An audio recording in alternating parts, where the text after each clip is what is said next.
아니, 세상에 이렇게 치안이 좋은 나라가 있을 수 있다니. 그러니까 자기 본국하고 비교를 해봐도 엄청난 거죠. 여성이 서울 시내 그 어디에서도 새벽 2시, 3시에 안심하고 걸어갈 수 있는 나라는 이거는 거의 몇 나라 없거든요. 현장 병력은 일본이 우리나라의 2배예요. 그런데 치안의 수준이 똑같아요. 이건 그냥 통계에 나와 있는 거니까. 피부도 일본, 중국보다 우리가 더 밝고 유전적으로, 그 다음에 키도 일본, 중국보다 우리가 더 크고.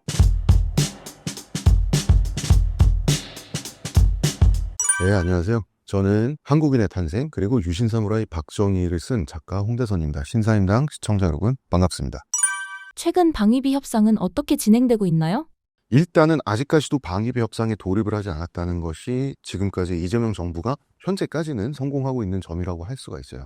왜냐하면 우리나라는 윤석열의 계엄 사태, 그 다음에 그 공백기가 있었죠. 탄핵이 되고 대통령 선거를 하고, 그때가 트럼프 2기 출범 때와 겹치는 바람에 우리나라가 본보기로 먼저 매를 맞는 기간을 피했어요. 그 다음에 이제 우크라이나부터 본보기로 때리기 시작해가지고 이제 여러 나라들을 트럼프가 괴롭혔죠. 그러니까 막장 외교를 하면서 괴롭혔는데, 그러면서 트럼프가 고립되고, 트럼프가 어디까지 외국을 괴롭힐 수 있고 그 다음에 어디까지 하면 미국 내부에서 반발이 일어나는지, 이렇게 미국이 친구를 잃어갈 동안 우리는 친구 옆자리에 있으면서도 정황 맞은 상태, 학교에 출석을 하지 않는 상태로 이 일진의 주먹질을 피해왔단 말이에요. 그렇게 미국이 고립되어 오고 있을 때 한국은 미국의 중요한 동맹이기 때문에, 그러면 그렇게 될수록 우리나라는 더 미국에게는 필요한 동맹이 되면서 우리가 은근히 물밑에서 우리의 영향력을 가지고, 레버리지를 가지고 미국을 상대할 수 있는 그러한 어떤 상황적 기회가 지금까지 커져왔단 말이에요. 그 상황에서 당연히 공석 상태라는 게 있을 수가 없는 일본은 미국과 먼저 관세 협상, 방위비 협상을 했는데요. 일본은 7차례나 트럼프와 협상을 하고도, 그리고 그 많은 선물 패키지를 준비해서 미국에 갖다 바치고도 대굴욕을 당했지 않습니까? 한국은 그런 포화를 먼저 피했죠. 그렇기 때문에 우리는 여전히, 우리에게는 시간이 무기고요. 바로 그 시간이 무기라는 점을 잘 인지하고 있던 이재명 대통령이 미국에 가서 아직까지도 방위비 협상에 돌입을 안 하는데 성공했다는 게 굉장히 다행스럽고 잘한 점이에요. 그래서 트럼프가 평택 군사기지 땅 달라는 말도 안 돼, 남의 나라 국토를 어떻게 달라 그럽니까? 말도 안 되는 그런 발언을 했을 때 이재명 대통령이 가서, 미국 가서 아주 그냥 제대로 아청을 하고 오지 않았습니까? 아청을 하고 왔는데, 거기에 평택 군사기지 땅 달라 이 발언을 했는데도 발끈하지 않고 그냥 일십했죠. 그런 말을 하든지 말든지 계속해서 아첨을 하고 우는 얼굴로 악수를 하고 나왔어요. 일진한테 삥 뜯기로 옥상에 따라갔다가 상처 하나 없이 웃으면서 악수하고 내려온 거예요. 이거는 성공한 거죠. 그래서 이재명 대통령의 이번 방미 성과에 대해서는 외국에서도 다 인정하는 편이에요. 다 인정하는 편인데, 근데 유럽은 반응이 둘로 나뉘더라고요. 비열한 아첨꾼, 끔찍한 아부의 향연, 이런 식으로 굉장히 그 끔찍해하는 그 유럽인들이 있고, 나머지 절반은 생각해보면 저게 정말 잘한 거 아니냐, 실력은 인정해야 되는 거 아니냐, 이렇게 반반으로 나눠져 있는 반면, 대만이나 일본, 우리나라 같은 이런 동아시아 국가들, 또 다른 아시아 국가들 입장에서는 어떻게 저렇게 잘할 수가 있지? 굉장히 충격적으로 놀라면서 칭찬하는 그런 분위기예요. 이건 왜 그러냐면 동아시아기 때문에 그래요. 중국이라고 하는 거대한 제국 옆에 다닥다닥 붙은 채로 생존해 왔던 그 주민들은 당연히 황제를 어떻게 대해야 하는지, 이것이 모범이구나, 이것이 왕국의 모범이로구나 이제 깨달은 거예요. 근데 그 감각이 가장 역사적으로 가장 잘 발달해 있는 사람들은 바로 우리나라 사람들이에요. 우리나라가 2000년 넘게 중국 바로 옆에 붙어 있으면서 싸울 땐 싸워야 되지만 싸우지 않을 때 평화를 유지하는 법은, 아니 황제 폐하께서 아첨을 좋아하신다는데 그거 하면 되지. 이게 뭐냐면 왕국의 매너, 왕국의 애티튜드거든요. 그거를 외국은 잘 모르죠. 우리는 그 감각적으로 기본적으로 잘 하는 민족이고 그 역할을 수행하고 왔죠. 그래서 한국은 버틸수록 점점 더 유리해져 왔고 앞으로도 그럴 건데, 일단 웃으면서 악수하고 나오고 아무것도 중요한 얘기는 하지 않고 나오는 거, 상처 하나 입지 않고 나오는 거, 이 역할을 지금까지는 적어도 완벽하게 수행을 했죠. 주한미군의 원래 목적은 무엇인가요?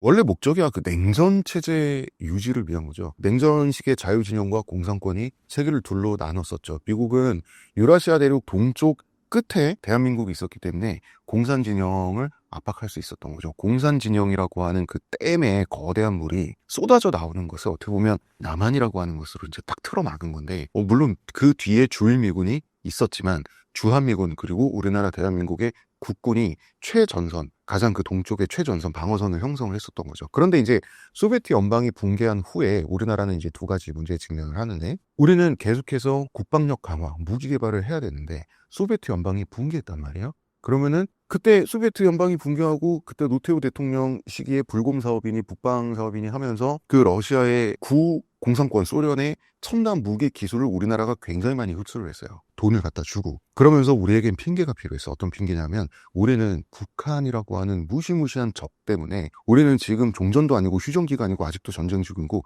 우리는 무서워서 못 살겠다. 우린 무서워 죽겠다. 그러면서 뒤로는 그 핑계로 계속해서 무기 개발을 해왔어요. 이게 이제 우리의 어떻게 보면 북한이라고 하는 존재를 우리가 앞가림막으로 썼던 거예요. 그래서 한국산 무기는 서류에 쓰여져 있는 스펙보다 절대 더 뛰어나지 않고 오히려 그 스펙 이하였던 경우가 많았어요. 일부러 그렇게 한 거예요. 왜냐하면 우리의 무기 기술에 세계가 놀라면 안 되기 때문에. 그런데 이제 지금은 우리의 기술을 숨길 수 없는 단계를 이미 넘어서 어차피 폴란드에 대거 무기 수출도 했겠다. 지금 열심히 무기를 팔아 제끼는 것으로 지금 전략을 바꿨고요. 그리고 이제 무엇보다 정치적인 이유로 우리는 미군을 붙잡을 필요가 있었죠. 왜냐하면 유사시에 미군이 개입하는 것은 우리의 국가 자원과 우리 국군의 희생을 줄이는데 매우 큰 역할을 할 수밖에 없겠죠. 미국의 입장에서 보면 소련 붕괴 후에 미국이 세계의 제1제국으로서 세계를 주도하는 1극 체제를 유지하는데 한반도 주둔이 나쁠 이유가 전혀 없죠. 그래서 지금 미국과 소련의 양극 체제에서 1극 체제로 일단은 전환을 했었었죠. 로마 제국이 옛날에 지중해 세계를 완전히 장악을 했었는데 지금 그 로마 제국에 있어서 지중해가 지금은 미국에 있어서 대서양과 태평양인 건데, 그리고 원래부터 미국은 새로운 현대의 로마 제국을 목표로 했단 말이에요. 적어도 20세기 초반부터는. 그런데 이제 미국의 실수는 소련 붕괴 이후에 1극 체제가 쭉 유지될 줄 알았는데, 그럴 줄 알고 미국의 경제 성장 유지와 전 세계적인 경제 성장 유지에 중국을 중요한 파트너로 삼았다는 거예요. 그 중국을 수제자로 삼아 줬더니 지금 와서는 중국이 소련의 자리를 대체해서 미국을 위협하는 두 번째 제국이 되어버리고 말았던 거죠. 중국이 미국을 넘어서겠다라는 욕망을 만천하에 드러낸 후가 되고 나서부터는 미국의 목표는 당연히 중국을 몰락시키겠다. 당연히 현재 주한미군의 존재 목표는 중국을 향한 압박인 게 너무나 확실하죠. 왜냐하면 미국의 글로벌 파이어파워 GFP 기준으로 한국의 군사력은 세계 5위예요. 그 다음에 북한은 20위 이하란 말이에요. 비교가 안 돼요. 한국 단독으로 북한을 정리하는 게 가능합니다. 물론 북에는 핵이 있긴 한데 그거 빼고 말씀드리는 거예요. 그런데 핵 우산 보복을 해주는데 주한미군이 필요한가요? 핵우산 개념이 있죠. 핵우산이라고 하는 것은 너네 핵 가질 필요 없어요. 우리 중요한 군사 동맹이잖아요. 핵이라고 하는 것은 우리가 한 방 맞으면 우리도 한 방 너네를 때릴 수 있기 때문에 서로 못 쏘는 게 핵인데, 그렇기 때문에 핵이라고 하는 것은 쏘기 위해서가 아니라 쏘지 않기 위해서 손에 쥐고 있는 게 바로 핵무기인데, 봐봐. 너가 핵을 맞으면 우리가 자동적으로 대신 핵보복을 해줄게. 이게 핵우산 개념이거든요. 그러면은 너네들이 핵이 있든 없든 똑같잖아. 이게 핵우산 개념인데, 핵우산 보복을 우리나라를 위해서 북한에 해주는데 주한미군이 필요 없어요. 왜냐하면 괌에서 날려도 되고 핵미사일은 일본에서 날려도 돼요. 그리고 미국 본토에서도 북한을 향해서 핵미사일을 날릴 수가 있어요. 그래서 핵 보복을 위해서 주한미군이 있을 필요는 없기 때문에 현재 주한미군이 존재하는 이유는 중국을 압박하기 위해서인 겁니다. 이거는 미국도 알고 중국도 알고 서로 알고 있다는 사실도 서로 알고, 이거는 뭐 당연한 겁니다. 미국이 정말 주한미군을 철수할 수 있을까요? 절대로 불가능합니다. 절대 불가능해요. 미국이 참 신기한 게 대서양과 태평양은 로마 제국에 있어서의 지중해인 거고, 바로 미국이 인류 역사상 최강의 1번 제국인 이유는 지구에서 가장 큰 바다이자 바다의 거의 대부분인 대서양과 태평양을 하나의 국가가 완전히 그 치안까지 거의 완벽한 치안으로 완전히 장악하고 있기 때문인 거거든요. 지중해를 로마 제국의 과거에 내해, 안쪽 바다, 호수처럼 앞마당 바다라고 내해라고 했는데, 대서양과 태평양을 동시에 내해로 거느린 인류 역사상 유일한 제국이 미국이고요. 앞으로 미국이 만약에 멸망하거나 몰락한다면 다시 출현할 수 없을 가능성도 의외로 되게 높아요.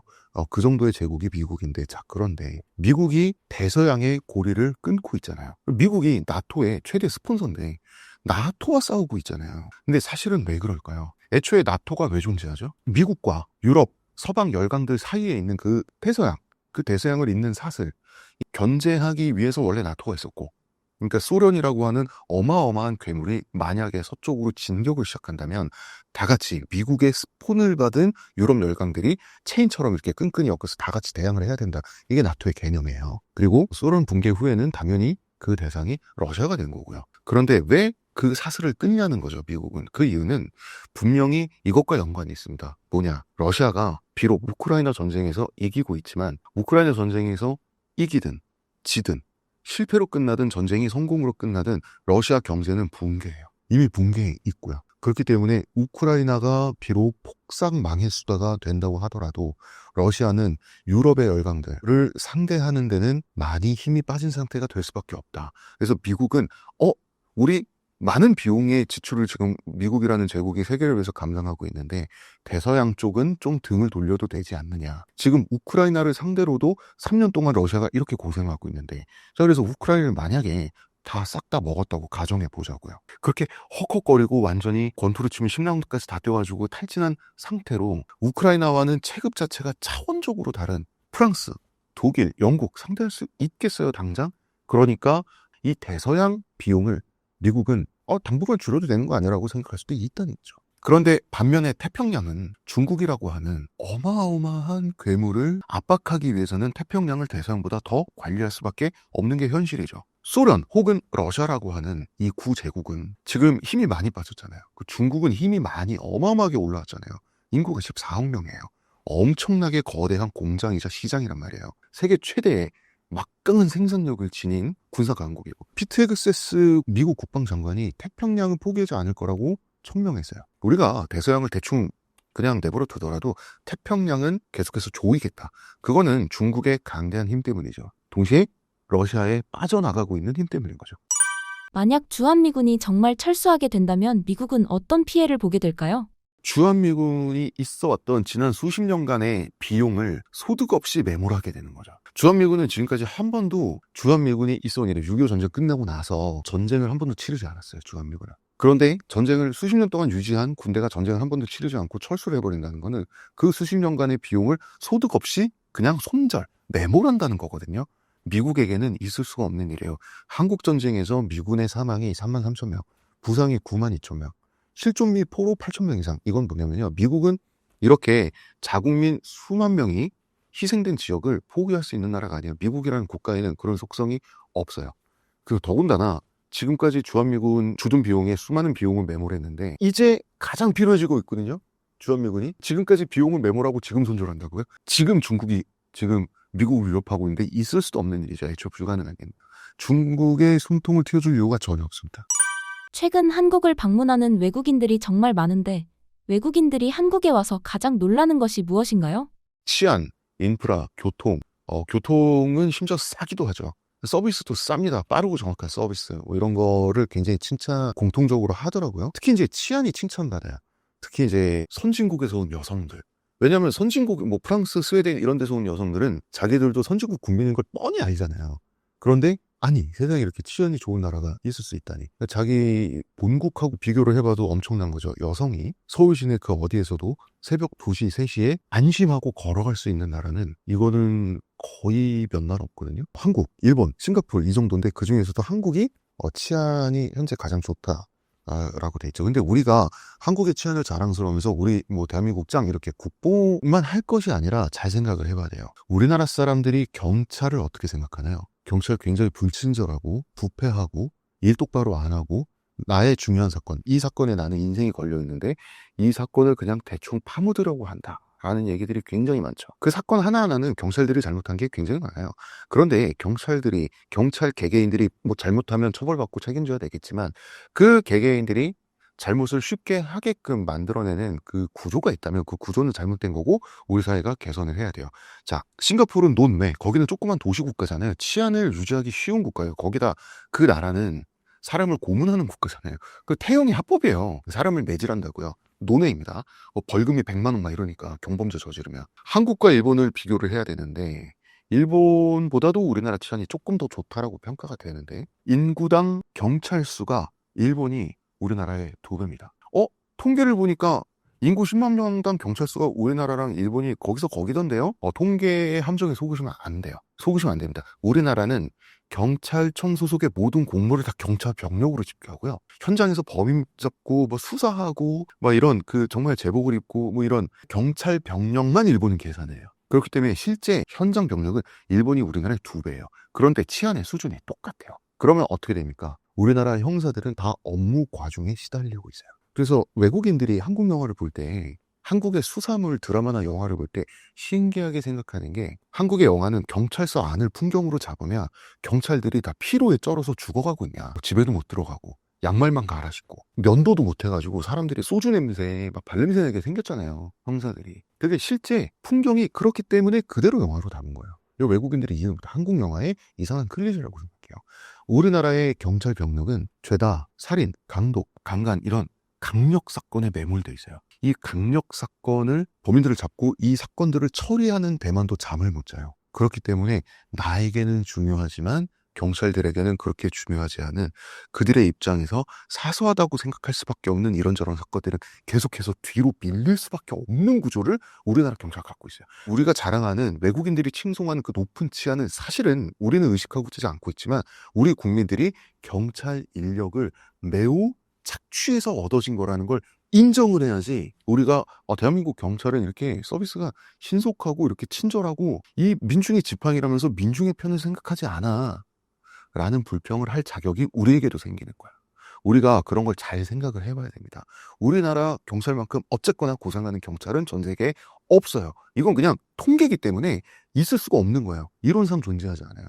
우리가 이건 동시에 인정을 해야 됩니다. 시민에게 잘못하는 경찰은 그 개별 사안으로 들어가면 그 경찰 개인을 당연히 뭐 처벌하고 징계해야겠지만, 그런 처벌과 징계가 필요 없는 구조는 우리 국민이 만들어야 된다는 것을 적어도 우리가 그런 의식은 공유를 해야 돼요. 또 한국 사람들이 경찰처럼 틈만 나면 욕하는 게 국회예요. 국회의원들이 싫고 맨날 낑까띵까 놀면서 국민의 혈세를 가지고 호의호식하는 것처럼 보이다 보니 국회의원이 싫으니 국회의원 수를 줄여야 된다고 생각을 해요. 그런데 한국의 국회의원 수는 인구수 대비 한 명당 인구 17만 명이에요. OECD에서 국회의원 수가 밑에서 네 번째로 적어요. 정상적이지 않아요. 국회의원은 더 많아야 돼요. 우리나라 국회의원들이 특권이 많은 이유가, 왜 특권이 많을까요? 국회의원 수가 적기 때문이에요. 국회의원 수가 적어서 국회의원 한 명이 외국보다 많은 일을 감당해야 되기 때문에 보좌관 숫자가 많은 거예요. 보좌관 숫자가 많기 때문에 그 보좌관들을 다 감당하고 많은 업무를 해야 되기 때문에 많은 돈을 지출할 수밖에 없기 때문에 많은 연봉을 지급하는 거예요. 그렇기 때문에 국민들은 국회의원들이 재수 없어서 국회의원들을 욕하고 국회의원 숫자를 줄이라고 하기 때문에 더 늘리지 못하고 있는 거예요. 계속 닭이 먼저나 계란이 먼저나 지금 이러고 있는 거거든요. 그리고 또 하나 있습니다. 우리나라 길거리 정말 깨끗하고 어딜 가나 뭐 서울 시내 혹은 부산 뭐 이런 데는, 웬만한 시내는 정말 선진국의 자격이 있죠. 그런데 폐지 줍는 노인들, 리어카 끌고 재활용품 수거하는 그 참 남루한 행색의 노인분들 있잖아요. 할머니, 할아버지들. 이거 보고 외국인들 깜짝 놀랍니다. 왜냐하면 외국 같은 경우는 빈민가, 할렘가 혹은 그 우범지대와 멀쩡한 그 주거지라든지 이런 직장인타운 이런 데가 나눠져 있어요. 그래서 사실 그런 폐지 줍는 노인들, 이런 사람들은 독일, 프랑스에도 있습니다. 그 비율이 필리핀, 인도 이런 나라에 굉장히 많죠. 거기는 빈민가가 막 광범위하게 형성돼 있고, 우리 사진에 보면 도로 하나 사이에 끼고 혹은 아주 작은 실개천 하나 사이에 끼고 으리으리한 부자들 사는 곳과 정말 그 비천한 판자촌이 나눠져 있는 이런 사진들 국가별로 있잖아요. 많이 보잖아요. 우린 그런 데가 없잖아요. 정말 거리는 너무 깨끗하고 정말 좋은 차들이 다니고 건물들은 다 고층 건물들이고, 그 사이에 남란 행색의 꼬부랑 할머니가 헉헉거리면서 그 말도 안 되게 무거워 보이는 그 폐지 더미를 끌고 가는 풍경 자체가 굉장히 그로테스크, 기괴하게 보였다. 외국인들, 우리는 보면서 사니까 그냥 그 게임할 때 NPC처럼 무슨 가로수처럼 그냥 지나가잖아요. 외국인들 눈에는 매우 심각한 풍경입니다.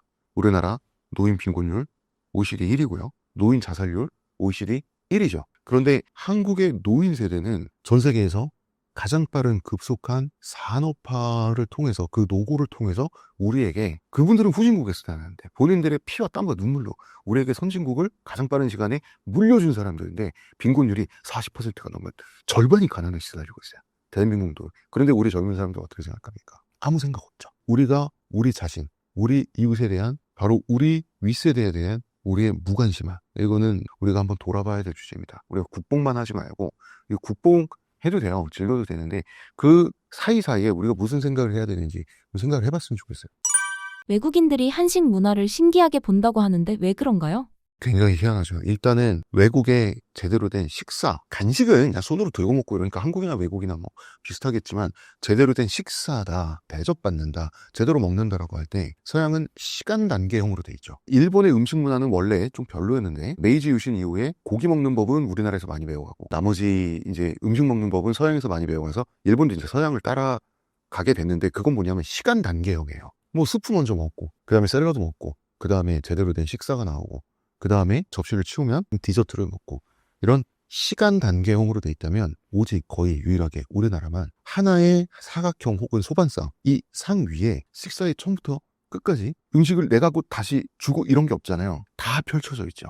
이거 공간 전개형이라고 해요. 한국은 가장 중국보다도 더 공간 전개형이라는 세계에서 가장 유일한 유니크한 밥상을 갖고 있어요. 외국인들이 가장 놀라고 신기해하는 게 한식이에요. 한식은 매우 유니크한 음식이에요. 그래서 일본의 전자제품을 우리가 갈라파고스화 돼가지고 이제 삼성에 밀렸다 이런 식으로 우리가 평가를 하는데 한식이야말로 진정한 갈라파고스예요. 한식처럼 먹지 않아요. 외국 사람들은. 자, 보세요. 한식은 밥 중심의 구성을 갖고 있어요. 이 밥을 잘 넘기기 위해서 옆에 국이 있죠. 아니, 그건 일본도 중국도 똑같지 않냐? 물론 그렇죠. 그런데 이 공간 전개형이라는 것부터 시작해서 모든 식사가 조선시대 기준 왕부터 노비까지 밥, 국, 찬이라고 하는 똑같은 구성으로 이루어진 식사를 전 계층이 수백 년 동안 혹은 1000년 넘게 계속 해왔다는 게 한식만의 특징이에요.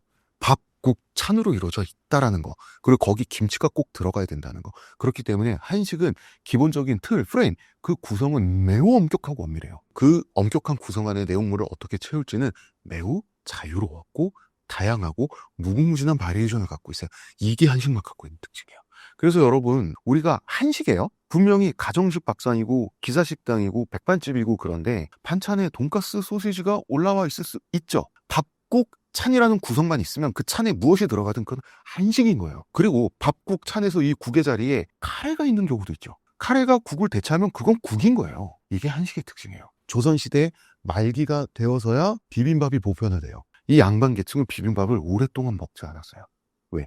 밥국 찬에서 밥과 찬이 합쳐지면 비빔밥이 되는 거야. 패스트푸드 취급을 받은 거예요. 그만큼 구성을 엄격해야 되기 때문에. 그리고 이 밥국 찬에서 찬은 그대로 놔두고 밥과 국을 합하면 뭐가 됩니까? 국밥이 되죠. 국밥도 오랫동안 패스트푸드 취급이었어요. 왜냐하면 식사의 요소가 한 스토프로 합쳐진 걸 패스트푸드라 그래요. 그래서 빵 따로, 고기 따로, 야채 따로 먹다가 샐러드, 그 다음에 스테이크라고 하는 메인 메뉴, 그 다음에 빵이라고 하는 게 합쳐지면 햄버거가 되는 거잖아요. 그리고 밥과 생선 반찬 합쳐버리면 그 스시가 되는 건데 스시도 에도 시대 끝날 때까지 원래는 패스트푸드 취급이었습니다. 마찬가지로 국밥과 찬이 패스트푸드 취급이었다는 점에서 얼마나 한식이 그 엄격한 구성을 따져왔는지 알 수 있죠. 노비나 왕이나 같은 구성의 밥상이에요. 그런데 왕은 12첩 반상에 그 각 접시 안에 내용물이 매우 좋겠죠. 이런 차이가 있는 겁니다. 이러한 공간 전경 구성을 외국인들은 가장 굉장히 신기하고 지금 한식이 트렌드인데 먼저 외국인들이 소비하기 좋은 떡볶이, 이런 김밥, 이런 간식, 스낵부터 지금 보편화, 보급이 되고 있지만 결국 외국인들이 한식 밥상 자체를 즐기게 될지 그렇게 되지 않을지는 잘 모르겠어요. 즐기게 되면 2차 유행이 시작될 거라고 저는 생각을 합니다. 서양인들이 봤을 때 한중일 사람들의 특징과 차이는 어떤 게 있을까요? 사실 있죠. 이거 뭐 이런 걸로 국뽕하는 거 좀 치사하긴 한 건데 이건 그냥 통계에 나와 있는 거니까 피부도 일본 중국보다 우리가 더 밝고 유전적으로 그 다음에 키도 일본 중국보다 우리가 더 크고 옛날에는 한 90년대 2000년대까지만 하더라도 우리나라 사람들이 옷을 일본인보다 못 입었죠. 근데 지금 옷 입는 실력이야 거기서 거긴데 중국인보다는 확실히 우리가 잘 입고 그러니까 이제 거의 외모로 구분을 하죠. 근데 그 우리가 프랑스 사람, 스페인 사람, 영국 사람 우리 잘 딱 구분 못 하잖아요, 사실. 근데 이제 서양 문화에 대해서 관심이 있고 공부를 많이 하고 해외여행 많이 다니고 이러면 사실 구분 좀 하죠. 그런 것처럼 대부분의 서양인들은 딱 보고 구분을 못 하지만 좀 한류를 좀 알고 아시아에 대해서 좀 알고 지식이 좀 있고 이러면 좀 이제 아마도 한국인이겠다 뭐 이런 식으로 구분을 하는데 보통은 키로 구분해요. 분명히 이스트에이션, 동아시아에 있는데 확실히 키가 크다, 훤칠하다 이러면 한국인이겠거니 뭐 이런 게 좀 있고 그 다음에 이제 뭐 키가 그렇게 크지 않은 한국인 분들도 많잖아요. 이 경우에는 나이에 비해서 확실히 어려 보인다. 동안인 걸로 이제 구분을 하는데 한국인이 세계에서 가장 어려 보이는 거는 그냥 국뽕이 아니라 사실입니다. 이게 동안 유전자가 있어요. 있더라고요. 보면 그 유전자가 가장 발현도가 우리나라 사람들이 높아요. 이거는 그냥 의학적인 거니까 지금과 같은 평가를 우리가 일제강점기가 되기 전에 구한 말에 서양인들이 똑같이 했어요. 한국인들이 가장 외모적으로 훌륭하더라. 그런데 20세기 동안에는 그 평가를 거의 듣지 못하죠. 왜냐하면 우리가 일제강점기가 되고 나서 일본에 쌀을 수탈당하면서 키가 일본에 역전돼요. 일본 사람들이 조선의 쌀을 다 뺏어 먹어가지고 우리나라보다 외모가 좋아진 거예요. 그런데 이제 해방이 되고 우리나라 또 6.25 전쟁에다가 가난한 몇십 년의 세월을 거쳤잖아요. 쌀밥만큼은 일본인처럼 마음껏 먹을 수 있게 된 게 70년대 후반부터예요. 그리고 그때부터 다시 이제 일본을 제초하기 시작해서 94년 정도였고요. 90년대에 평균 시장은 일본을 다시 재역전하게 돼요. 지금 2025년에는 확실히 한국인과 일본인이 있으면 우리가 확실히 크다라는 그 인상을 주죠. 그것은 원래 구한말 에 있었던 차이를 우리가 다시 회복한 거예요. 정말 이 고립주의와 군비 확장의 세계 트렌드에 우리가 정말 경각심을 가져야 할 거예요. 수천 년간 우리보다 키가 작았던 민족의 식민지가 한 번 되고 나니 100년 가까이 우리가 그들보다 키가 작아졌다는 거. 그러니까 이게 역사고 세계고 이게 비정한 현실이고요. 그러면 이 한중일 민족이라고 하는 것은 사실 한국인과 중국인과 일본인은 인종적으로 유전적으로 너무나 비슷해서 유럽으로 가면 한 민족이라고 봐도 무방해요. 어느 정도냐면 이탈리아나 스페인 같은 유럽의 한 국가를 보면 북부인과 남부인 차이보다도 유전자 풀이 한중일이 적어요. 그리고 애초에 인간이란 존재는 93만 년 전에 번식 가능한 개체가 1280명까지 줄어들었던 적이 있어요. 그때는 인류가 아니라 인류 조상이죠. 그리고 20만 년 전에 인류가 처음 생겨났을 때 200명에서 600명 사이였다고요. 그리고 7만 년 전에 모든 인류는 멸종 위기를 한번 겪어요. 모든 인류는 다 합쳐서 2,000명에 불과했어요. 지금 80여 명의 인류가 있는데 유전적으로는 2,000명의 후손이거든요. 그렇기 때문에 인간은 유전적 다양성이 매우 없는 유전자 풀이 매우 좁은 특수한 동물이에요. 전 80억 인류는 아프리카 한 정글 안에 있는 이 침팬지 무리가 바로 한 200m 거리에 있는 저 침팬지 무리 사이의 유전적 풀보다도 더 좁습니다. 그렇기 때문에 사실 인간은 유전자에 따라서 어떤 인종적, 민족적 특징이라고 하는 건 사실 넌센스예요. 그런 건 존재하지 않습니다. 차이가 난다면 역사적인 경험을 통한 문화적 차이가 껴져요. 그래서 질서에 대한 한중일의 차이를 보면 그 각 나라의 역사를 알 수 있다. 일본부터 얘기를 하면 일본 사람들은 질서를 매우 존중하죠. 그렇기 때문에 매우 선진국 국민처럼 보인다. 그러나 일본 사람을 많이 겪고 뭐 저도 그랬지만 일본 역사, 문화 사회를 깊이 관찰하다 보면 그 일본 사람들이 질서를 존중하는 방식에 이상한 섬뜩함을 느끼게 되는데 그 섬뜩함은 중세 봉건주의를 봤을 때의 섬뜩함이에요. 뭐냐면 일본인은 질서가 질서이기 때문에 존중해요. 그 질서가 왜 질서여야 하는지는 별로 궁금해하지 않는 이상한 순진무감을 갖고 있어요. 그래서 일본 사람들은 우리나라 사람들이 벌써 지금 해방 이후에 한국인이 벌써 대통령을 몇 명 해먹었습니까? 그 초대 대통령 이승만부터 해먹었잖아요. 하와이 보내고 그 다음에 전두환도 태우고 법정에 세우고 그 다음에 부마 항쟁의 결과 박정희는 김재규에게 암살당하는 결말을 맞고 그 다음에 이명박 대통령 감옥 보내고 박근혜 쫓아내고 최종적으로 지금 윤석열까지 쫓아냈잖아요. 이런 모습을 보면 일본 사람들은 와, 한국의 민주주의는 정말 대단하구나 라고 생각하는 일본인도 있지만 대부분의 일본인은 본능적으로 불쾌감을 느껴요. 아, 정말 한국인들 화가 많구나. 무식하고 폭력적이구나. 왜 질서를 존중하지 않지? 아니, 대통령 임기 5년인데 2년, 3년만 더 참으면 되잖아. 왜 저래? 라고 생각을 해요. 이거는 질서는 질서이기 때문에 무조건 존중한다라고 하는 일본인의 관념이 있기 때문에. 근데 중국은 한 발 더 나가서 중국 사람들은 질서를 지켜야 할 때만 또 지켜요. 나를 괴롭힐 수 있는, 나를 처벌할 수 있는 힘과 결부되지 않으면 복종하지 않아요. 그래서 중국인은 질서에 복종하지 않아요. 힘에 복종해요. 제주도에 대거 한때 몰려들었던 중국인 단체 관광객들의 매너가 화제가 된 적이 있죠. 길거리에요. 낮이에요. 사람들이 다녀요. 차가 다녀요. 거기 바지 내리고 쭈그려 앉아서 용변을 보잖아요. 왜 그럴 것 같아요? 우리가 그럴 수 있습니까? 외국 가서 아무도 우리를 괴롭히는 사람이 없어도 와, 내가 이러면 한국에 대한 인상이 어떻게 될까? 그리고 일단 내가 그냥 너무 수치스럽고 부끄럽잖아요. 그러니까 중국 사람들이 왜 그럴까요? 한국의 경찰이 곤봉으로 반 죽을 때까지 때리지 않게요. 중국 공안처럼 하지 않겠대요. 나를 패지 않잖아요. 해도 되는 거예요. 중국인이 원래 그 정도는 아니었어요. 청나라 강희제 때 중국을 방문했던 서양인들은 중국인들의 매너가 유럽인들에 비해서 너무 높고 품이 있어서 놀랐어요. 원래 중국이 그 정도가 아니라니까요. 그 중국이 왜 그렇게 되느냐? 우리가 이거를 생각을 해봐야 돼요. 그리고 한국 같은 경우는 질서를 존중을 해야 되는데 내가 인정하는 질서만 존중할 수 있어요.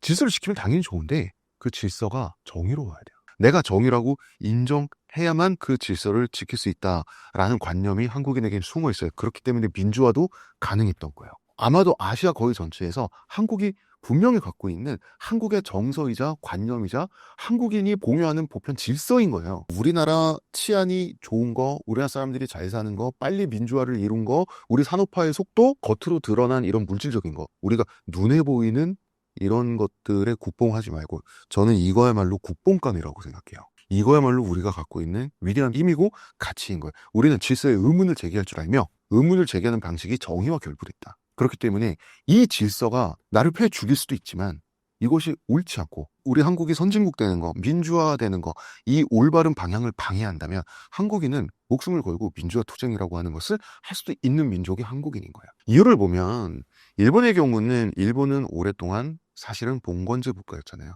그리고 이 봉건제가 끝난 게 메이지 유신에서 끝났지만 메이지 유신이란 게 어디 뭐 백성들한테 국민들한테 권력이 메이지 시대 내내 한 번이라도 간 적이 있습니까? 그것은 메이지 유신이라고 하는 것은 일본 사람들이 느끼기에는 전통 대귀족이라고 하는 그리고 이 귀족들의 귀족인 도쿠가와 막부라고 하는 것 그 다음에 이 쇼군이라고 하는 존재 그리고 쇼군을 모시고 있는 각 지방의 각각의 왕이라고 할 수 있는 대영주 다이묘들을 젊은 하급 사무라이들이 해먹은 사건이기 때문에 일본인의 입장에서는 굉장히 전복적이라고 느끼는데 일본인의 입장에서 전복적이죠. 어차피 그냥 귀족이 귀족을 해먹은 사건이잖아요. 메이지 유신이란 건. 우리나라의 동학 농민운동이라고 이거는 백성들이 주체가 된 거잖아요. 본질적으로 달라요. 그래서 메이지 유신 이후에 일본을 지배한 것은 조슈번과 사스마번의 하급 사무라이들이 다이묘들을 제끼고 정부 관료가 되고 장성들이 되고 하면서 그냥 권력 이동만 그들 내부에서 있었던 거라고 봐도 무방한 거예요. 그 군사문화 속에서 결국 일본은 독일과 함께 2차 대전을 일으키고 태평양 전쟁을 일으켰고 중국을 침공했고요. 패전을 했죠. 패배하고 나서는 일본 사람들은 승전국인 미 군정에 복종했습니다. 일본은 힘이 없는 자가 힘이 있는 자에게 복종해온 역사로 점철돼 있어요. 일본 민주주의 국가죠. 지금 일본 정도면 굉장히 민주화돼 있죠. 그 민주주의 일본 국민들이 길거리에서 피를 흘려가면서 최루탄 마셔가면서 스스로 정치했습니까? 아니에요. 그것은 승전국인 미국이 패전국에게 선물해주고 명령한 거예요. 지금 일본인들이 누리는 자유와 번영은 승전국인 미국이 허락한 번영이에요.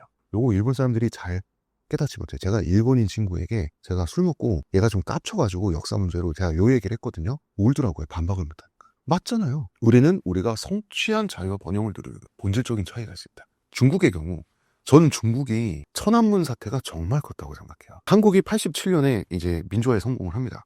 60혁명으로 혹은 87혁명으로 그 영향을 중국의 젊은 대학생들, 젊은 지식인들이 받아요. 와, 한국은 해냈는데 한국이 해냈다면 우리도 해낼 수 있지 않을까? 라고 해서 천안문 그 민주화 운동을 시작을 하게 되는데 89년 6월 4일에 6월 4일 혹은 64라는 숫자 자체를 붙여서 중국에서 못 씁니다. 인터넷에 입력을 못해요. 하면 걸립니다. 자동 삭제돼요. 그래서 중국 사람들이 6월 4일을 5월 31일로부터 4일 후라고 해가지고 5월 35일이라고 걸립니다. 중국 사람들이.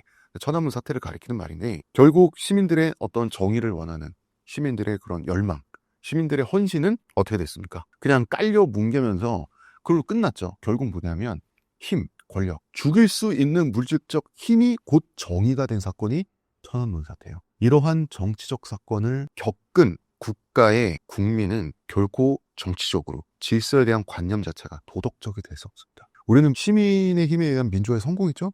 중국을 철저히 짓밟혔죠. 이러한 정치적 사건은 밑으로 내려와서 각 개개인에게 그 사회 구성원에게 문화적인 영향을 미치게 돼 있습니다. 이러한 역사적 경험을 한 민족이 즉 중국인이 질서에 대해서 정의를 요구하기는 쉽지 않아요. 힘은 힘이기 때문에 옳구나. 고개 숙여야 될 때는 고개 숙이는 거야. 그게 그냥 옳기 때문에. 호랑이 만나면 도망가라 이런 거랑 똑같은 거야. 거기에 막 자존심이 상하고 내가 이런 행동까지 해야 되다니 이런 의문을 제기지 않는 거죠. 즉 타락한 정치적 사건은 그 국가의 국민을 타락시킵니다. 그래서 중국인들이 그렇게 잘못하다니 않았지만 타락했어요. 일본인은 타락했다기보다는 너무 긴 세월 동안 길들여졌어요. 저는 그런 정치적인 차원에서는 한국인이 가장 주체적이고 건전하다고 믿습니다. 이건 뭐 저거로 국뽕이라고 욕해도 할 수 없어요. 제가 그렇게 진심으로 믿기 때문에. 한국인만의 특성으로 대표되는 것 중 하나인 악바리 근성의 기원은 어디에 있다고 보시나요?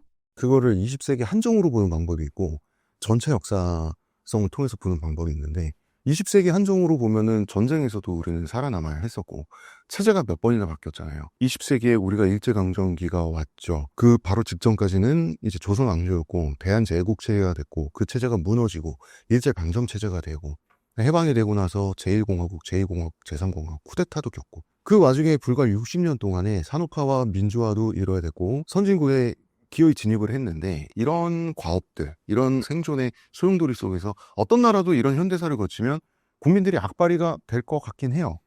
그런데 애초에 왜 악바리 근성이냐? 우리가 역사성을 보면 그 말은 어째서 악바리처럼 60년 만에 산업화와 민주화에 성공했느냐라는 말하고 사실은 본질적으로 처음부터 같은 점이죠. 그렇기 때문에 사실은 한국인의 근간을 따져야 돼요. 이러한 근간을 따지기 위해서 저는 한국인의 탄생이라는 책을 써본 거고요. 먼저 이제 지리적 조건을 보면 우리나라는 70% 이상이 산지고 평지의 질도 좋지 않으며 그 굉장히 복잡하게 이어진 산맥과 산들 때문에 일조량이 부족한 평지가 많아요. 우리는 그 그림자가 지는 땅의 존재를 잘 고려를 해야 됩니다. 우리가 지도를 위에서 아래로 보면 그래도 평지가 생각보다는 있네라고 생각할 수 있지만 그 중에 충분한 일조량을 확보하면서 토질도 농사가 가능한 제대로 된 평지는 매우 협소했다. 그렇기 때문에 우리나라는 역설적으로 풍요로운 곳에서만 한다는 쌀농사에 올인을 하게 됐습니다. 왜냐하면 먹여 살려야 될 인구는 많아야 돼요. 왜 많아야 되냐면 옛날엔 인구가 곧 국력이에요. 인구가 곧 국력이기 때문에 그 국력을 유지해야만 중국에 대항해서 흡수 통합당하지 않고 정체성을 유지할 수가 있었어요. 그런데 인구를 부양하는데 이게 제대로 먹고 살기 힘든 땅이란 말이죠. 그런데 마침 쌀이라고 하는 것은 모든 곡물 중에 단위 면적당 인구 부양력이 가장 높아요. 그런데 슬프게도 가장 노동 집약적이라서 우리나라 사람들은 너무나 많은 일을 해야만 했던 거죠. 전통적인 정근대 사회에서 전 세계의 어느 곳에 아마도 동양 어딘가겠죠? 거기에 쌀 농사꾼이 있습니다. 그리고 유럽 어딘가에 밀 농사꾼이 있습니다. 똑같이 비슷한 수준으로 먹고 산다라고 했을 때 쌀 농사꾼은 밀 농사꾼의 평생 3배 더 일합니다. 그런데 여러분 척박할수록 일이 많아질까요? 적어질까요? 척박할수록 그 척박함을 극복하고 먹고 살만한 정도의 쌀을 소출해야 되기 때문에 더 노동량은 늘어납니다. 우리나라는 유럽인보다 농부였을 경우에 전통적으로 7배 정도를 더 일했습니다. 그런데도 불구하고 땅이 척박하기 때문에 내가 쌀농사를 지으면 쌀농사를 지은 것만으로 먹고 살고 또 남은 것을 다시 팔아서 생선도 사 먹고 못도 하고 해야 되는데 그렇게 힘들게 쌀농사를 지었더니 겨울이면 쌀이 다 떨어지게 돼 있어요. 수출량이 그 정도로 적습니다. 그렇기 때문에 봄나물을 먹는 문화가 생긴 거예요. 한국의 나물 문화는 이 춘궁기, 봄이면 쌀이 떨어지기 때문에 생긴 겁니다. 그렇기 때문에 쌀을 쌀농사대로 지으면서 정말 수많은 식재료를 찾아다니기 위해서 산으로 둘로 뛰어다녀야만 했던 것. 이것이 바로 한국인의 악바리 근성의 기원이라고 저는 생각을 해요. 그래서 우리 쌀농사만 짓습니까? 보세요. 우리 전통적인 우리가 평화로운 시골 풍경이라고 생각하는 한국의 전통적 한 조선시대 어디쯤이라고 생각하고 상상해보세요. 마당에 뭐 있습니까? 마당에 고추, 텃밭, 조금의 빈 땅이라도 허용하지 않아요. 다 작물이 자라고 있습니다. 그 다음에 논농사하는 그 주변에는 다 콩밭이 자리하고 있어요. 그리고 심지어 담벼락에도 그 담벼락이라고 하는 공간까지도 우리는 그 3차원 공간까지도 이렇게 펴가지고 억지로 2차원으로 만들어서 거기 다 담쟁이 동굴 같은 그런 그 덩굴 식물 있잖아요. 호박, 오이, 가지 같은 거 키우고 심지어 초가집의 지붕조차도 거기다 이제 그 작물을 키웁니다. 닭이나 호박 같은 거. 동화 같은 그런 작물을 키워서 그걸 먹고 그다음에 그걸 또 생필품으로 쓰고 그래서 한국은 다급하게 먹고 살기 위해서 뛰어다니면서 항상 움직여야 굶어 죽지 않는 조건에서 우리가 2000년 동안 살아왔다면 당연히 한국인의 악바리 근성의 기본적인 밑바탕이 될 수밖에 없다라고 저는 생각할 수밖에 없어요. 가장 많은 식재료를 먹는 국가는 어디일까요? 우리가 뭐 예상하는 것처럼 중국입니다. 중국이 대략 1400가지 정도의 식재료를 먹습니다. 그런데 한국인은 1200가지 식재료를 먹어요. 땅의 넓이가 다르고 인구가 다르죠. 그 다음에 역사의 길이가 다르고 중국 같은 경우는 정말 그 민족이 몇 개입니까? 50몇 개 소수민족이 있고 중국이라는 한 나라 안에 여러 기후대가 펼쳐져 있어요. 그렇기 때문에 14억 중국인이 먹는 식재료라고 하는 것은 우리보다 조금 많은 정도지만 한 명이 평생 일상적으로 먹는 식재료는 우리가 중국의 수십 배예요. 실제 어느 지역에 가든 이 지역엔 이런 신기한 식재료를 먹네 싶은 동네는 중국에 많지만 한 명의 중국인이 일상적으로 먹는 식단은 매우 단조로워요. 그만큼 한국인은 한 명이 많은 식재료를 먹고 그 말은 그 한 명이 많은 식재료를 확보하기 위해서 사방팔방으로 연구하고 노력하고 뛰어다녀 왔다.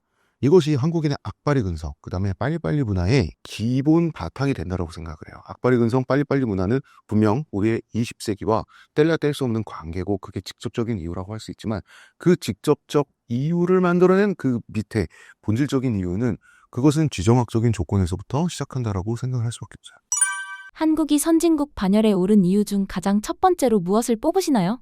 사건 하나만 가지고 얘기하면 저는 농지개혁이라고 생각해요. 한국의 농지개혁은 매우 드라마틱하고 극적이고 전복적이고 매우 빨갛게 아주 그냥 빨갱이 대잔치로 이루어졌죠. 그때 한번 그랬던 이유는 뭐냐면 당시에 우리가 딱 해방이 됐을 때 북한은 빼고 얘기할게요. 남한 지역만 놓고 봤을 때 전체 직업인들 중에서 농민의 비율이 77%였어요. 그럼 이 농민 중에서 84%가 소작농이었어요. 자기 땅을 갖고 있지 못했어요. 그렇게 이 77%와 84%를 뭐 정확하게는 83.9%, 8%막 이러는데 이거를 조합을 하면 전체 인구의 65%, 즉 간단히 말해 대부분이 소작농이었다. 이 소작농들은 아무리 열심히 일해도 딱 그냥 굶어 죽지 않고 사는 거지 나머지는 지주들한테 뺏기기 바빠요. 그런데 이 사람들한테 땅을 되돌려준 사건이 농지개혁이에요. 자기가 농사 짓는 땅은 자기가 가진다라는 거예요. 그러면 이 사람들이 길을 쓰고 일해서 이 소작농들이 자영농이 된 거예요. 이 분들을 자영농 세대라고 합니다. 이 자영농들이 길을 쓰고 일해서 잉여 생산물을 어떻게든 확보합니다. 이걸로 뭘 했죠? 이걸로 자식들을 교육을 시킨 거예요. 그래서 우리나라가 이 교육이 공교육이 전 세계에서 가장 급속도로 빨리 발전한 나라고요. 이 문맹을 가장 단기간에 순식간에 10년도 안 되는 시간 동안에 극복한 국가가 바로 우리나라입니다. 물론 세종대왕도 열일할 수 있죠. 워낙 쉬운 문자를 만드시긴 했지만 그래서 이 자영농 세대가 산업 공간 어디에 투입해도 그 일을 적당한 이상으로 해낼 수 있는 중고등학교를 나온 산업화 세대를 만들게 됩니다. 그리고 이 산업화 세대의 노고를 통해서 이제 먹고 살만해지니까 우리나라 이제 슬슬 민주화 돼야 되지 않을까? 그 민주화 세대가 생겨나고 자영농 세대, 산업화 세대, 민주화 세대까지 이어지는 테크트리의 이 출발점이 농지개혁이에요. 그리고 이 농지개혁은 매우 사회주의적이었다. 매우 빨갱이들이 매우 빨갱이했다. 그러니까 미국이 가장 지금의 미국이 될 수 있도록 발전하던 시대의 미국은 부자들의 세율이 최대 90% 이상이었어요. 굉장히 사회주의적이었죠. 부자들이 느끼기엔 굉장히 약탈적이죠. 우리나라도 부자들의 땅을 국가가 다 뺏어서 부자가 아닌 사람들한테 다 나눠준 거예요. 그거를 바탕으로 현재 대한민국의 자본주의가 이만큼 성장한 거예요. 그래서 좌우라는 건 그렇게 분리된 개념이 아니에요. 좌가 우를 만들고 우의 조건이 다시 좌를 부르고 이런 속에서 한 국가가 선진국이 될 수 있는 거지 결코 일방향으로 가서 선진국이 된 국가는 하나도 없다.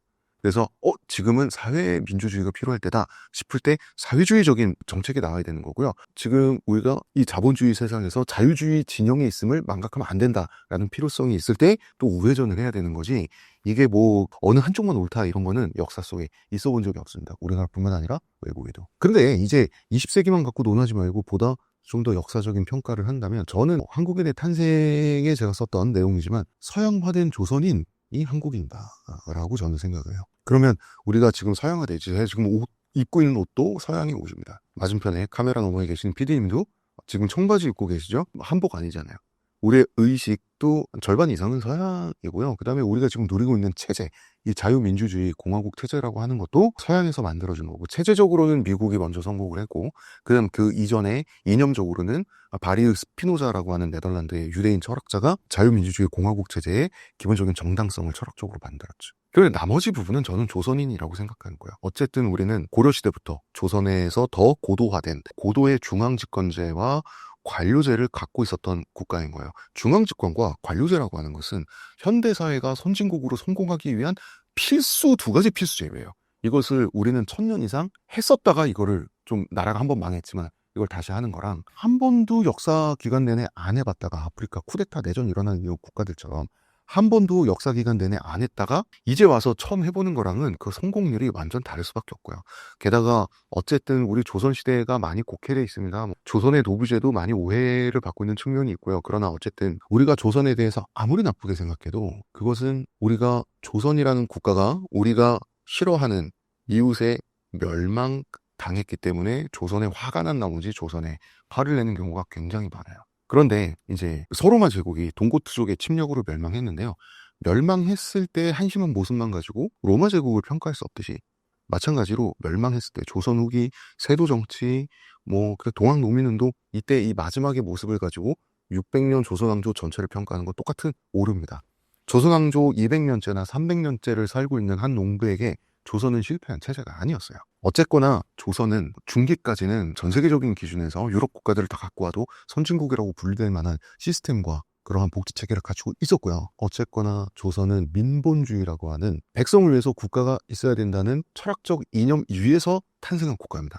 조선은 결국 망했지만 이 조선이 전성기를 이루고 조선의 마지막 전성기, 가을이라고 하는 적어도 이제 정조 대왕의 시대까지 조선은 그 가치를 어쨌거나 저쨌거나 결함이 있지만 유지해온 국가예요. 한 400년 이상 정도를. 그래서 국가를 서비스의 주체로 생각하는 이 기묘한 주체성, 이것은 결국 20세기에 이르러서 지도자와 국가를 국민의 도구로 생각하게 하고 더 많은 요구를 하게 만들죠. 우리나라 공공서비스 그렇게 빠르고 신속하고 정확한 이유가 사실은 우리나라 사람들이 국가를 도구로 생각해서예요. 물론 국가를 도구로 생각해서 나타나는 모든 행동 양상들이 다 올바르진 않습니다. 동사무소 가서 막걸리 냄새 풍기면서 책임져 나오라 그래!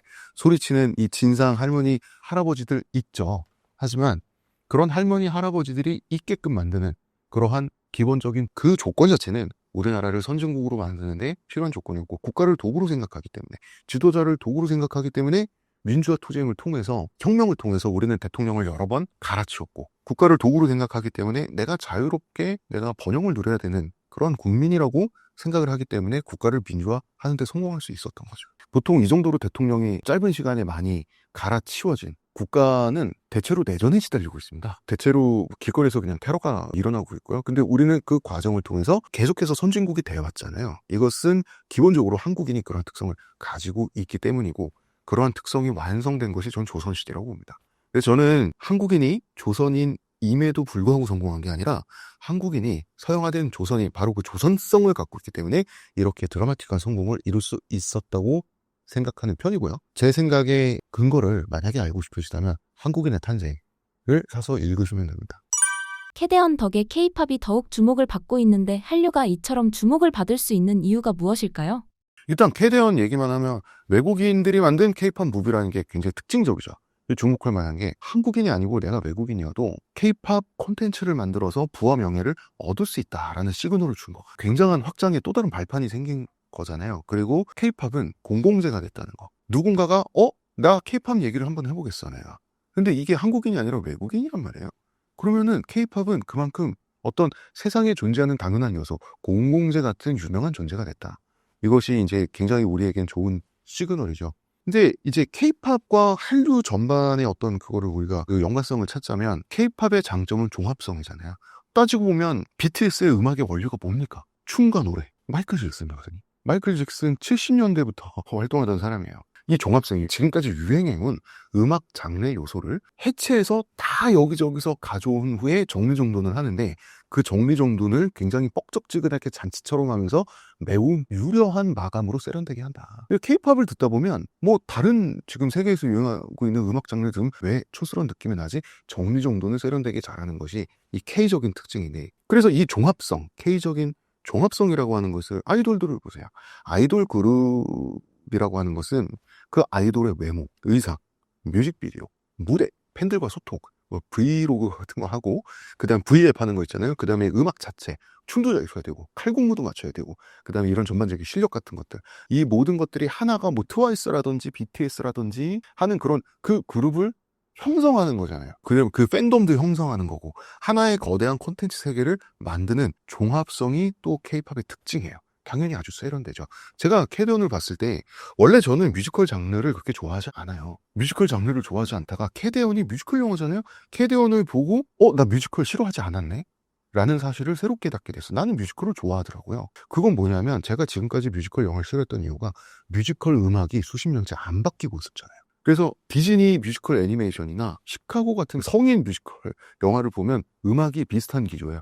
음악이 바뀌질 않았던 거예요. 사실 어떤 음악도 상관이 없는 건데 뮤지컬이기 때문에. 그래서 종합적인 세련됨을 가진 K-팝이라고 하는 장르로 뮤지컬 영화를 만들었을 때 그게 너무 세련되고 재밌고 이게 컨템퍼러리 동시대적으로 느껴진다는 거죠. 그래서 이 캐대원의 성공에 당연하지만 왠지 등잔빛이 어두워서 아무도 생각하지 못했던 이런 동시대성을 가져왔다는 게 이게 캐대원의 거대한 성공의 하나의 원인이 됐던 것 같아요. 근데 뭐 이런 반문이 있죠. 한국인이 만든 거 아니지 않냐. 아니죠. 근데 원래 한 국가의 문화가 퍼져나갈 때 그래서 코널과 이민 2세, 이민 3세와 같은 이런 중간자의 존재는 원래 중요한 역할을 하거든요. 캐대원도 비슷한 경우인데 뭐 이걸로 우리가 뭐 특별히 뭐 반성 비슷한 걸 해야 될지 전 잘 모르겠고, 또 이제 우리나라 문화평론가들이 이상하게 좀 국뽕 비슷한 어떤 흐름이 있으면 이제 막 국뽕에 막 이렇게 막 닭살이 돋아가지고 가만히 못 있는 그런 우리나라 문화평론가들 있죠. 이런 분들이 또 하는 한국 영화 아니다. 왜 한국은 이런 거 못 만드냐? 혹은 한국 영화도 아니고 한국은 깨나 죽어도 이런 거 못한다. 반성해라. 국뽕하지 마라. 괜히 성이 나서 소리치는 분들이 있는데, 자 보세요. K-팝 데몬 헌터스 음악 감독 이렇게 딱 보면 거기 테디가 있네. 테디는 K-팝 역사상 현존하는 어쨌든 가장 위대한 작곡가로 평가를 받아요. 테디를 음악 감독으로 쓰고 그만한 인력을 모으고 그만한 자본과 시스템을 제공을 하고, 그리고 무엇보다 제작에 6년이나 소모할 수 있는 거, 이거는 그냥 제국의 위험이에요. 이거는 원래 헐리우드 미국만 할 수 있는 거예요. 한 나라에서 시작된 음악 장르와 그 나라의 문화를 가지고 장기간 6년이라는 시간 동안 태울 수 있는 건 원래 헐리우드만 가능한 거예요. 이건 프랑스도 못하고 독일도 못해요. 한국도 당연히 못하는 거죠. 이걸 못하고 있었다고 우리가 왜 문화평론가들한테 혼이 나고 있어야 되는지 저도 모르겠고요. 또 굉장히 재밌는 우스꽝스러운 기사 제목들이 있더라고요. 땅을 친다. 한탄. 한국이 만들었어야 돼요. 한국은 못 만들어요. 왕국은 못하. 그거는 제국의 수도에서 만드는 거 원래. 캐대원 같은 거는 그 정도 종합예술은. 그래서 한국이 만들었어야 되는데 K-팝 데몬 헌터스를 소니 피처스가 헐리우드에서 만들어서 우리가 파이를 뺏긴 거야. 아니에요. 파이가 늘어난 거야. 없는 파이가 생긴 거예요. 우린 그 파이에 붙어서 누를 수 있는 거 누르면 돼요. 있는 파이를 뜯긴 게 아니라 없는 파이가 생겨났다. 한국의 관광객도 늘었고, 그 다음에 국립중앙박물관 굿즈도 엄청나게 팔려나가고 있고, 없는 파이가 생기는 거, 이게 문화의 힘이에요. 문화 콘텐츠는 없는 파이를 무에서 유를 만드는 게 문화 콘텐츠이기 때문에 마치 우리가 해서 먹어야 될 걸 외국인들이 가로챘다라는 식의 그런 기사 제목, 그런 기사 내용은 매우 황당합니다. 근데 이제 이런 게 있어요. 세계관을 자세히 보면 소재만 온통 한국이고 실제 정신세계는 미국적 정신세계, 그런 세계관을 가진 게 캐대원이 아니냐. 맞아요. 선의 세계와 어둠의 세계가 따로 있고, 어둠의 세계에 주민이 있고, 그게 데몬들이죠. 남자 주인공 진우도 데몬이죠. 그 주민들을 통치하는 보스 악당이 있어요. 서양적으로 이제 이블, 사탄이라고 할 수 있는 그런 존재가 있습니다. 귀마죠. 정작 우리나라의 전통적인 무속, 무당들도 그 영화에 나오지만 그 정신세계는 선악의 필드를 이렇게 나누지 않아요. 이게 서양과 이제 동아시아적인, 특히 한국적인 거의 차이점인데, 우리 무당은 한을 풀어주죠. 선을 대변해서 아까 싸우지 않아요. 오히려 구판에 악령에 해당하는 원한을 초청을 해서 악령이 된 이유를 듣고 그 원인을 한을 풀어줌으로써 제거해주고 저승에 보내는 게 무당의 일이죠. 전혀 다르죠. 그래서 사실 캐대원의 성공은 신선하고 개성적인 한국이라는 소재를 사용한 서구적 이야기인 건 맞아요. 그리고 바로 이 점이 세계적인 성공의 원인인 것도 맞아요. 근데 이거에 대해서 우리가 나쁘게 볼 게 하나도 없는 것이, 왜냐하면 원래 한 국가의 문화가 세계적인 유행을 타는 과정에서 보면 당연히 본질보다는 피상적인 소재들이 먼저 소개가 되고 소비가 되는 게 당연한 순서예요. 원래 대중들은 피상적인 소재만 가지고 소비를 해요. 그 다음에 그 서양 사람들 중에 이제 그 와페니즈라고 하는 일본 덕후들이 사무라이와 닌자를 그렇게 소비를 하면서 일본의 봉건주의에 대한 기본 통찰을 합니까? 그냥 문화적인 아이템으로 소비하는 거지. 그런 통찰은 학자들이 하는 거죠. 하지만 문화적인 아이템만으로 소비하는 사람들이 전 세계 인구에 늘어나는 것 자체가 그 나라의 소프트 파워가 증가하는 거예요. 여기에 대해서 우리가 뭘 후회하고 반성해야 될지 모를 일입니다. 문화평론가들 국뽕 싫어할 수 있어요. 없는 화를 만들어서 내니까 제가 황당해서 이렇게 그 말씀을 드리는 거고요. 그 캐리어뿐만 아니라 한류가 주목받는 이유를 크게 말해보면 우리는 사실 중국이 중화의 역사라면 우리는 소중화의 역사잖아요. 우리는 중국에 정복당하지 않기 위해서, 중국에 잠식당하지 않기 위해서라도 중국의 좋은 부분을 다른 그 어느 나라보다 빨리 그리고 확실하게 받아들여야 했습니다. 사실 이제 중국을 우리가 다 따라잡은 걸 넘어서 추월한 거 아니야? 라고 생각했던 시기가 있어요. 이게 바로 세종대왕 시기예요. 그래서 세종대왕 때 그 천문이라는 영화를 보면 달력을 새로 만들고 일기예보, 어떤 기상관측 같은 걸 새로 하려고 하잖아요. 그 이유가 뭐냐면 그걸 왜 조선 독자적으로 하냐. 그건 원래 날짜, 날씨, 이 천문이라고 하는 건 황제의 천자의 고유한 권리예요. 이걸 세종대왕이 우리도 하겠다라고 하는 것은 우리 조선에도 사실은 천자 한 명 더 있어. 그건 바로 나. 그건 뭐냐면 우리 조선의 수준이 명나라 이상 된 것 같은데 소중화는 굉장히 이중적이에요. 소중화에는 굉장히 우리가 보면 갑갑한 중화가 무조건 세계 중심이고 이것이 문명의 표준이야 라고 하는 그 사대주가 있는 건 사실이에요. 근데 이 조선의 소중화주의의 또 다른 나머지 절반은 뭐냐면 우리가 인구수, 생산력, 그다음에 국토의 크기 이런 사이즈 면에서 중국에 압도당할 뿐이지 질적인 측면에서는 우리 사실 중국 이상 되잖아 라고 하는 게 이 소중화예요. 소중화는 그래서 우리가 중국 밑이다 라는 의미가 아주 없는 건 아니지만 작지만 우리가 질적으로 더 높다라는 차원에서 이 소자를 쓴 것도 맞아요. 이 두 가지를 다 봐야지 우리의 소중화주의를 알 수가 있어요. 자, 세계 중심이 중국에서 미국으로 바뀌었다는 게 2차 세계대전 후에 그 사실이 확실해졌을 때 원래 우리가 잘하던 레이스를 또 간 거예요. 그건 뭐냐면 바로 미국보다 더 미국적인 것을 잘하기라고 하는 레이스예요. 첫째 상대는 일본과 홍콩 같은 거였죠. 우리는 케이팝 혹은 이제 드라마 이런 것들이 일본을 넘어섰다는 평가를 받고서도 멈추지 않았어요. 처음부터 목표는 미국이었기 때문에. 그래서 이것이 근본 없음의 근본력이에요. 제국의 가장 종수를 모아서 우리가 그거를 만들고 우리가 그거를 정립하진 않았지만 우리가 그것을 가장 좋은 수준으로 수립한다라고 하는 소중화주의가 사실 우리가 갖고 있는 힘이기도 해요. 우리가 소중화주의 안에는 분명히 우리가 극복할 것들이 있어요. 그렇지만 그 안에 있는 힘은 우리가 그 힘을 인지하고 발휘할 줄 알아야 돼요. 이것이 제가 생각하는 한국인이 역사 동안에 축적한 근본 없음의 근본력이라는 거. 그래서 한류는 그 힘을 갖고 있죠. 그래서 그 한류 콘텐츠들이 이상하게 한국적이고 개성적인데 세계인들이 이거를 이상하게 소비를 잘하잖아요. 오징어 게임 같은 거. 그 안에 소중화주의, 보편성이 있대요. 여러 민족을 흡수해온 중국 문명, 한국만이 독자적 정체성을 유지해온 역사적 배경은 무엇인가요? 여러 민족 정도가 아니라 한 8, 90개 민족을 흡수했죠. 그 3,000년 동안. 일단은 지리적 배경이 있습니다. 한반도라고 하는 것은 중국이나 혹은 중국과 한반도 공통의 적이 된 적이 많았죠. 북방 유목 민족들 입장에서 한반도는 사실 제대로 침공하기 힘든 땅이긴 해요.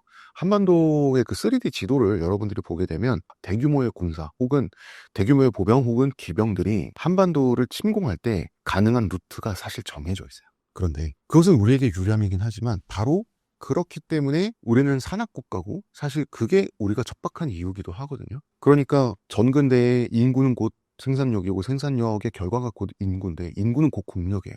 인구가 많아야 외적의 침입에 맞설 거니까. 그 인구가 그렇게 잘 늘어나지 못하게 하는 요인도 바로 그 산악 지형이기 때문에 그러니까 쌤쌤이란 얘기입니다. 그런데 두 번째, 사실 쌤쌤이 아닌 것이 중국의 인구와 생산력과 회복력은 너무나 초월적이에요. 지금 우리 인구의 중국 인구가 28배인데요. 신기하게도 역사 내내 거의 20배에서 30배 차이였어요.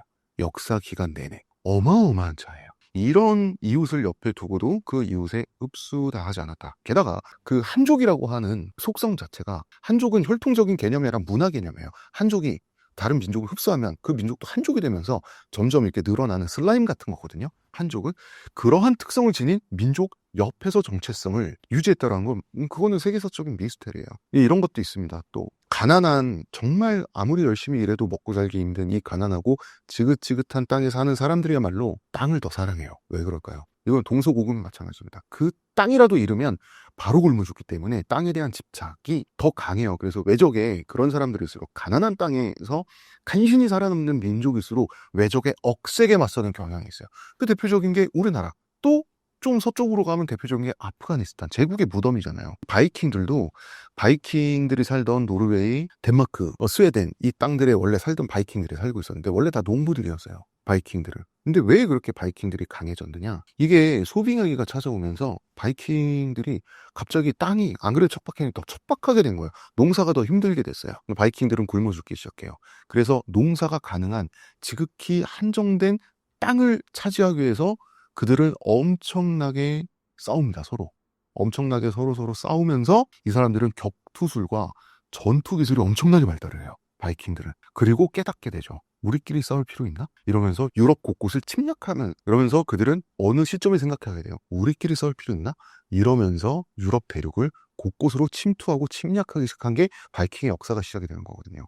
우리나라 사람들은 이 한정된 자원, 한정된 토지를 뺏기게 되면 다 같이 온 마을 사람들, 혹은 온 지방, 혹은 온 국가가 굶어 죽는다라고 하는 위기감이 평소에 있었기 때문에 외적에 더 드세게 맞선 측면도 있을 수밖에 없다. 이런 지리적 조건을 생각을 해야 되고요. 그 다음에 또 이제 한국적 특성이라고 하는 것은 전쟁 상황, 재난 상황에서의 집결입니다.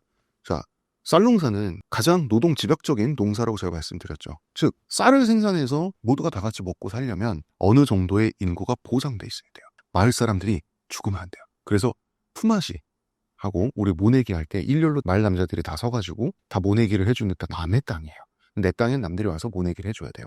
협동심을 발휘할 땐 제대로 발휘하지만 다 같이 굶어 죽어요. 하지만 협동심을 발휘하지 않는 순간에는 우리가 차지할 수 있는 농사가 좀 되는 농토라고 하는 건 한정돼 있기 때문에 우리는 서로 시기 질투하면서 경쟁을 해야 돼요. 그래서 사촌이 땅을 사면 배가 아픈 거예요. 사촌이 땅을 사면 배가 아픈 기지를 내가 갖고 있고 그걸 후손들한테 물려주어야 우리 집이 안 망합니다. 사촌이 땅을 산다는 얘기는 내가 차지할 땅이 줄어든다는 뜻이에요. 그래서 척박한 곳에서 쌀농사를 한다라고 하는 게 우리 민족을 만드는 거예요. 그래서 평상시에 경쟁해야 될 때는 엄청 경쟁적이에요. 시기 질투를 해야 되지만 모두가 힘을 합쳐야 될 때는 협동을 해야 되는데 특히나 재난 상황, 전쟁은 재난과 다른 이름이고 재난은 전쟁의 다른 이름이죠. 이러한 재난 상황에서 압도적인 가축의 힘을 지닌 말이나 소와 같은 가축의 힘을 지닌 압도적인 구사력을 지닌 유목민족, 압도적인 인구의 머릿수를 지닌 중국이라고 하는 정말 너무나 거대한 외적 앞에서 소수의 한반도 주민이 대항하기 위해서는 결집을 해야만 했었고, 이 결집에는 정신적인 측면과 물리적인 측면이 있는 거죠. 물질적인 측면은 지형지물을 이용한 산성 방어 체계, 세계에서 오직 한반도에만 있고 한반도에서 가장 잘 발달한 산성 방어 체계라는 것이고, 정신적인 측면은 그 산성 안에 외적에 대해 맞서서 들어갔을 때만큼은 모두가 다 같이 그 좁은 공간 안에서 질서정연하게 헌신적으로 질서를 지키면서 다 같이 생사를 함께 한다라고 하는 정신적인 측면이 다 결합되어 있는 것이죠. 그래서 한국인의 이중성은 저는 정신적인 차원에서 산성 밖이냐 산성 아니냐로 나뉜다고 생각을 합니다. 우리가 산성 안에 한번 정신적으로 결집을 할 때가 있습니다. 재난 상황을 쓸 때, IMF 때 전 국민의 4분의 1이 자기가 가진 금을 아무런 조건 없이 국가에 기증을 했어요. 조건이 있었다고 하지만 그때 국가 그 실용도를 누가 믿습니까? 사실상 그냥 기부죠. 전 국민의 4분의 1. 이게 무슨 아마존의 눈물에 나오는 부족사회가 아니라 1,000만 명 이상의, 500만 명 이상의, 우리나라 인구 5천만 명이잖아요. 이 정도 국민의 규모를 지닌 현대 국가에서 4분의 1에 해당하는 국민이 국가에 금을 내놓는다? 더군다나 금융위기 상황에서? 이게 프랑스에서 가능할까요? 어디서 가능할까요? 이게 가능한 나라가 아니냐. 매우 이상한 거예요. 이것은 사실 그 순간 우리나라 국민은 산성에 결집해 있었다고 봐야 돼요. 태안에 기름 유출 사고가 일어났을 때 적어도 50년, 길게는 한 세기, 100년까지도 서해안의 생태계는 끝났다라는 말이 있었어요. 그 수십만 명의 국민들이 몰려들어가지고 그 기름때 묻은 돌들을 수건으로 다 닦았어요. 그거 생태계 복원되는 데 한 5년 걸렸나요? 그때 이 전국적인 재난 상황에 우리나라 국민들은 산성에 결집을 했던 거죠. 이승만을 쫓아낼 때, 박근혜를 쫓아낼 때, 윤석열을 쫓아낼 때도 마찬가지였던 거예요. 그때 윤석열을 쫓아낼 때는 워낙 상황이 급박해서 그 뉴스를 접한 그 여의도 아파트에 살고 있는 주민들만 결집을 했지만 그분들은 어쨌든 뉴스를 접한 사람들은 다 결집했잖아요. 불과 수백 명 규모지만 이 결집력. 그 사람들이 바로 그러한 한국인들, 평범한 한국인들이에요. 평소에 그렇게 다른 이웃 한국인들을 그렇게 사랑하고 그렇게 헌신적인가요? 우리나라 사람들이 아니죠. 매우 시기질투하고 경쟁적이죠. 재난 상황이 왔을 때 우리는 갑자기 결집합니다. 그래서 한국인을 가장 싫어하는 것도 한국인이고 한국인을 가장 좋아하는 것도 한국인이다. 산성 안으로 들어갔다 나왔다 하면서 우리나라 사람들은 여기까지 온 거예요. 이게 제가 파악하는 한국인이고 우리에게도 한국인의 탄생 제가 다 써놨습니다만, 우리가 단점이라고 생각하는 요소들이 우리가 장점이라고 생각하는 요소와 동전의 양면처럼 반대편에 붙어있는 하나의 덩어리다. 라는 것을 인식을 하면 우리가 우리 자신을 더 잘 파악할 수 있습니다. 한국인의 양궁 실력이 독보적으로 뛰어난 이유는 무엇인가요? 저는 전방에서 군복무를 해가지고 그 미군들이 사격하는 것도 보고 막 있었는데 걔네는 직업군인이고 일반 사병이 상병만 돼도 그때 90년대였는데도 불구하고 월급 한 600만 원 받아요. 우리나라 장군만큼 받았어요, 월급을. 일개 사병이. 우리는 다 그냥 개나 소나 다 끌려간 애들이잖아요. 징집병들이잖아요. 사격을 우리가 조금 잘하는 게 아니다. 미군보다 7배 잘해요.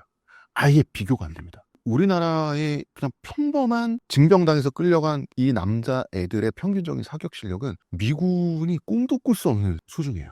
또 이거 좀 저의 자랑이겠습니다만 제가 이제 뭐 우리 대대원이 한 500명 됐는데 제가 그중에 사격장에 사격하면 500명 중에 뭐 1등도 하고 막 그래서 제가 휴가도 나오고 막 그랬어요. 제대하고 나서 한참 있다가 여자친구랑 같이 명동 사격장에 갔어요. 근데 저는 어쨌든 사격으로 포상휴가도 나와봤던 사람이고 여자친구는 평생 실탄 사격을 처음 해보는 친구예요. 저 때문에. 저보다 사격을 더 잘하는 거야. 그래서 그때 느낀 게 뭐냐면 이거는 정말 우리 민족의 유전자에 있는가 보다라는 생각을 저는 제 자신의 경험 속에서 안 할 수가 없었어요. 너무나 혐의가 짙잖아요. 근데 이 뭐 과학적으로 뭐 사격 유전자 뭐 에이다시 뭐 어쩌고 저쩌고 막 발견돼가지고 뭐 이런 게 아니난 좀 신기한데 근데 이거는 역사적으로는 좀 설명이 돼요. 우리는 원거리 발사 무기에 의존할 수밖에 없었어요. 우리의 전쟁 문화는 산성 문화인데 돌을 던지든 화살을 던지든 뭘 하든 기어 올라오는 적들을 쏘아서 맞춘다라고 하는 그런 원거리 발사 무기라고 하는 것은 산성과 찰떡 궁합이기도 하거니와 우리는 백병전이 발달할 수 없는 환경에 있었어요. 왜냐하면 우리의 상대는 중국이기 때문에 그리고 유목민족이기 때문에 백병전으로 말을 이길 생각을 하면 안 되죠. 사람의 힘으로. 그런 것도 있고 중국군은 숫자가 너무나 많다는 겁니다. 적은 계속해서 다가옵니다. 그렇기 때문에 우리는 백병전을 하게 되면 우리가 아무리 싸움을 잘해도 저쪽 5명 죽을 때 우리 한두 명 죽어야 돼요. 그 정도 교환비로는 중국을 상대할 수 없습니다. 중국과 상대를 할 때는 교환비가 30대 1, 40대 1, 50대 1이 나와야 돼요. 이쪽이 한 명 죽을 때 저쪽은 몇십 명이 죽어야지만 우리가 멋지게 성공하는 게 아니라 그래야지만 우리가 전쟁을 수행 가능하다는 수준입니다. 그러고 나서도 질 수도 있어요. 고구려 멸망했잖아요. 이런 겁니다. 그렇기 때문에 당연히 적은 계속해서 다가오기 때문에 우리에게는 활이 중요할 수밖에 없었고 그 다음에 계속해서 활시를 당겨야 되기 때문에 전통적인 재래식 활 중에 가장 부드러운 활이 한국 국궁기죠. 우리는 그 활의 부드러움과 탄력이 중요할 수밖에 없었고 한 번 놓친 적은 성큼성큼 나에게 다가오기 때문에 조준력이 중요할 수밖에 없었던 거죠. 그래서 한국 활의 특징, 조준력, 가벼움, 부드러움 이런 것들 그 다음에 굉장히 뛰어난 연사력 같은 것은 중국이라고 하는 이웃의 존재 없이는 설명되지 않는 결과물이라는 겁니다. 그래서 사실은 우리는 적게 죽고 적은 많이 죽여야 된다라고 하는 이 목숨의 경제성이라고 하는 개념은 사실은 조선 왕조도 당연히 잘 알았기 때문에 조선 중기가 넘어가기 전까지는 전 세계에서 어떤 대포와 같은 화력에 가장 집착한 백화였어요. 정조 때까지의 어떤 조선은 화력에 굉장히 집착했습니다. 그것은 우리 민족은 태생적으로 한반도 주민이라는 점에 있어서 목숨의 경제성에 집착할 수밖에 없었기 때문이죠. 한국군만의 독특한 전투 방식은 무엇인가요? 당연히 말씀드렸듯 산성과 화살의 결합이죠. 다시 말씀드리면 벙커와 총의 결합일 수도 있죠. 예를 들어서 베트남 전쟁에서 우리가 중대방어 전술기지란 걸 만들었어요. 최명신 장군이 창안을 한 건데 그 미군들이 보고 아니 이게 철조망과 벙커로 이루어진 전술기지이긴 하지만 이거를 이 구조적으로 위에서 이제 그 조감도로 밑에 내려가면 구조적으로는 중세나 중근세의 성이랑 똑같은 거야.